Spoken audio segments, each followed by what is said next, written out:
Mass మహారాజా రవితేజ అనగానే అందరికీ గుర్తొచ్చేది అతని సహజ నటన మరియు ఎనర్జీ. ఈ రెండూ మెండుగా ఉన్న ఏకైక హీరో రవితేజ. తెలుగు ఇండస్ట్రీలో ఎలాంటి బ్యాక్గ్రౌండ్ లేకుండా వచ్చి స్టార్ హీరోగా ఎదిగిన అతి కొద్ది మంది జాబితాలో రవితేజ ఒకడు. అంచెలంచెలుగా ఎదిగి మాస్ మహారాజాగా ప్రేక్షకుల అభిమానాన్ని చూరగొన్నాడు. జనవరి 26న రవితేజ పుట్టినరోజు. ఈ సందర్భంగా ఆయన గురించి కొన్ని విశేషాలని ఈ వీడియోలో చూద్దాం. రవితేజ అసలు పేరు భూపతిరాజు రవిశంకర్ రాజు. 1968వ సంవత్సరం జనవరి 26 తూర్పుగోదావరి జిల్లా జగ్గంపేటలో జన్మించాడు. ముగ్గురు కొడుకుల్లో రవితేజ పెద్దవాడు. రవితేజ తండ్రి భూపతిరాజు రాజగోపాలరాజు ఫార్మసిస్ట్, తల్లి రాజ్యలక్ష్మి గృహిణి. సంపన్నుల కుటుంబంలోనే జన్మించిన తాను కోరుకున్న సినిమా రంగంలో రాణించాలనే చెన్నై వైపు పరుగు తీశాడు రవితేజ. సినిమాలు చూడటానికి నాన్న ఇచ్చిన పాకెట్ మనీతో పాటు ఆమె బ్యాగ్లోంచి చిల్లర కొట్టేసేవారంట రవితేజ. మొదట్లో అనేక చిత్రాల్లో చిన్న చిన్న వేషాలు వేసినా గుర్తింపు రాలేదు.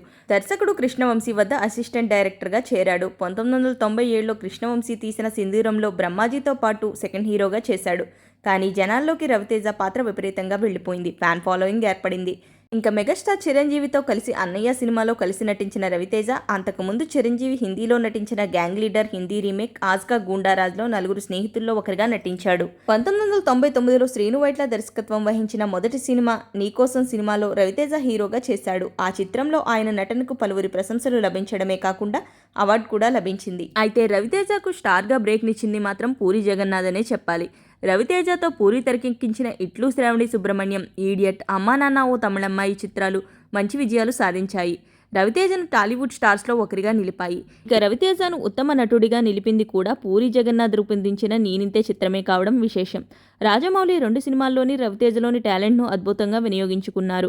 విక్రమార్కుడులో విక్రమ్ సింగ్ రాథోడ్గా, రవితేజలోని అంతకుముందు జనం చూడని కొత్త కోణాన్ని ఆవిష్కరించాడు.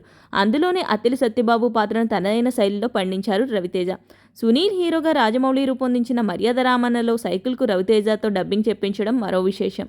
బలుపు చిత్రంలో తొలిసారి రవితేజ పాట పాడారు. అయితే ఈ పాట సినిమాకు హైలైట్గా నిలిచింది. ఆ తర్వాత పవర్లో నోటంకి నోటంకి పాట పాడి తన ఫ్యాన్స్ని మెప్పించాడు. అలాగే రాజా ది గ్రేట్లో కూడా ఒక పాట ఆలపించాడు రవితేజ. రవితేజ భార్య పేరు కళ్యాణి, కూతురు మోక్షద, కొడుకు మహాదన్. ఇవి రవితేజ గురించి కొన్ని విషయాలు. ఇలాంటి మరిన్ని interesting cinema and celebrity updates కోసం సినిమా కబుర్లు ఛానల్ని సబ్స్క్రైబ్ చేసుకోండి. వీడియో నచ్చితే do like, share. Thanks for watching.